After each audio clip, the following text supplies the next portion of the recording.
नमस्कार, मी सुगरण किचनमध्ये तुम्हा सर्वांचे स्वागत करते. आपण नेहमी पुलाव, मसाला भात, दाल खिचडी असे वेगवेगळे राईसचे प्रकार करतो. तर ते सर्व खाऊन कंटाळा आला असेल तर पावसाळ्यात बनवा मस्तपैकी गरमागरम रस्सम राईस. आणि ते रस्सम राईस कसे तयार करतात ते आज आपण पाहणार आहोत.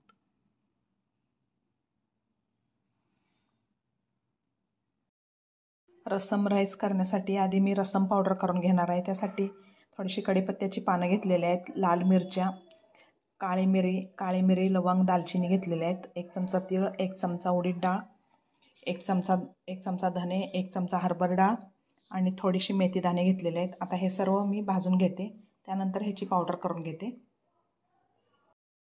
रस्सम राईस करण्यासाठी आपण आधी रस्सम पावडर करून घेऊया. त्यासाठी मी कढीपत्ता, मेथीदाणा, हरभऱ्याची डाळ, धने, उडदाची डाळ, तीळ, मिरची, लवंग, दालचिनी, काळी मिरी घेतलेले आहेत. हे सर्व मी भाजून घेते.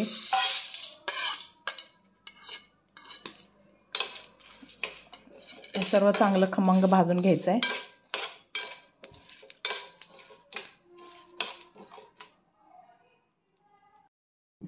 सर्व साहित्य चांगलं खमंग भाजलेलं आहे. आता हे एका डिशमध्ये काढून घेते. गार झाल्यावर आपण ह्यामध्ये हिंग घालून मिक्सरमधून बारीक करून घेऊया. रस्सम राईस करण्यासाठी आपण रस्सम पावडरसाठी सर्व साहित्य भाजून घेऊन त्याची पावडर करून घ्यायचं आहे. त्यानंतर तांदूळ घेतलेला आहे मी. हे सोना मसुरी तांदूळ घेतलेला आहे. 1 वाटी तांदूळ घेतलेला आहे. पाव वाटी सालीसहित मुगाची डाळ घेतलेली आहे आणि बिनसालीची मुगाची डाळ थोडीशी घेतलेली आहे आणि तुरीची डाळ घेतलेली आहे. हे सर्व आता स्वच्छ धुवून अर्धा तास भिजत ठेवते. रस्सम राईस करण्यासाठी तांदूळ, मुगाची डाळ, तुरीची डाळ सर्व स्वच्छ धुवून घ्यायचं आहे. का तर याला डाळी आणि तांदळामध्ये आळ्या वगैरे होऊ नयेत म्हणून आपण बोरिक पावडर वगैरे लावून ठेवलेला असतो. ते सर्व जाण्यासाठी आपण हे सर्व 2 वेळा धुवून घ्यायचं आहे. त्यानंतर अर्धा तास हे धुवून ह्यामध्ये पाणी घालून अर्धा तास भिजत ठेवते.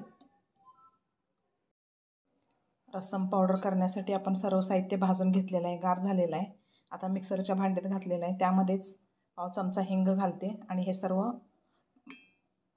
पावडर फॉर्ममध्ये करून घेते. रस्सम पावडर तयार झालेला आहे. आता आपण रस्सम राईस करून घेऊयात. त्यासाठी आपण तांदूळ भिजत ठेवलेला आहे. रस्सम राईस करण्यासाठी 1 गाजर बारीक चिरून घेतलेला आहे. बारीक चिरलेला कांदा जास्त बारीक चिरलेला नाही, थोडंसं मध्यमच चिरून घेतलेला आहे. बटाटा चिरून घेतलेला आहे. कोथिंबीर, हिरव्या मिरच्या 2 चिरून घेतलेल्या आहेत. लसणाच्या पाकळ्या आणि टोमॅटो. तर हे सर्व घालून फोडणी करून घेऊयात. त्यासाठी मी गॅसवर कुकर गरम करायला ठेवलेला आहे. रस्सम राईस करण्यासाठी गॅसवर कुकर गरम करायला ठेवलेला आहे. त्यामध्ये तेल घालते.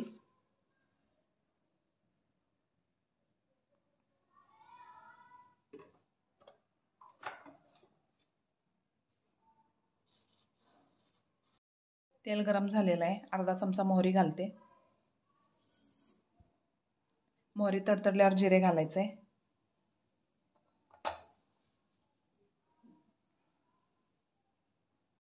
मोहरी तडतडायला लागली आहे. त्यानंतर अर्धा चमचा जिरे घालते. त्यानंतर कांदा, लसणाच्या पाकळ्या, बटाटे, गाजर, टोमॅटो, हिरव्या मिरच्या सर्व घालून चांगलं परतून घेते.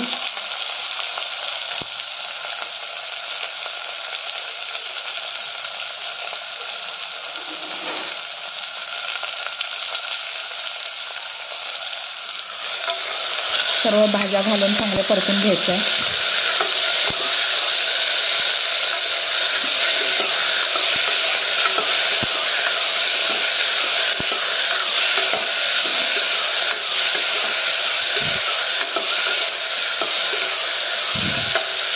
त्यानंतर यामध्ये अर्धा चमचा हळद घालते.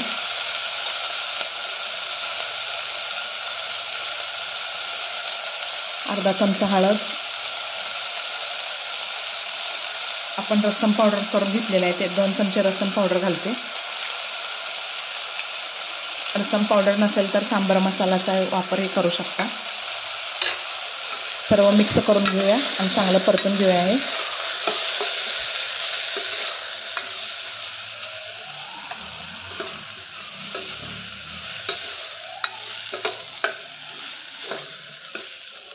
त्यानंतर मिरची पावडर घालते थोडीशी यामध्ये.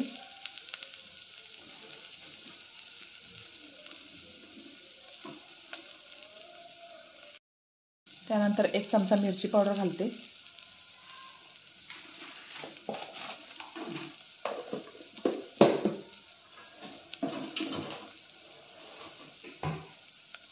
मिरची पावडर घालून चांगलं मिक्स करून घेऊया. त्यानंतर आपण भिजत ठेवलेले डाळ तांदूळ सर्व यामध्ये घालूया.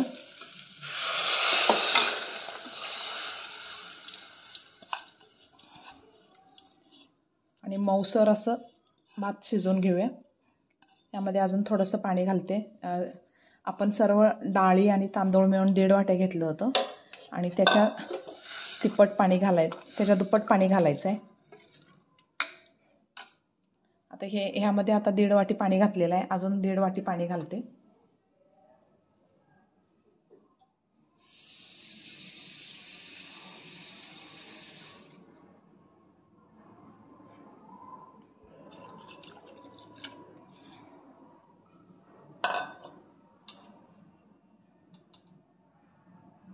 चवीपुरतं मीठ.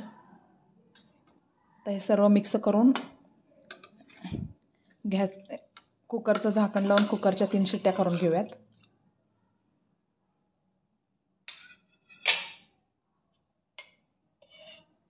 अर्धा चमचा तूप घालते.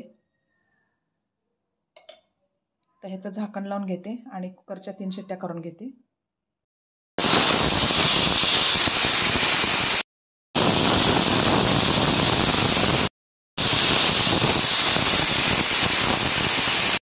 मस्त असा रस्सम राईस तयार झालेला आहे. आता ह्यामध्ये चिंचेचं पाणी घालते.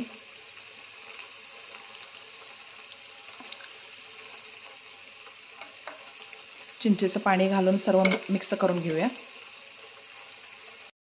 तसा रस्सम राईस तयार झालेला आहे. ते मी एका बाउलमध्ये काढून घेतलेला आहे. वरून बारीक चिरलेली कोथिंबीर घातलेली आहे. नवनवीन आणि छान छान हेल्दी रेसिपी पाहण्यासाठी मी सुगरण किचनला लाईक, शेअर आणि सबस्क्राईब करा.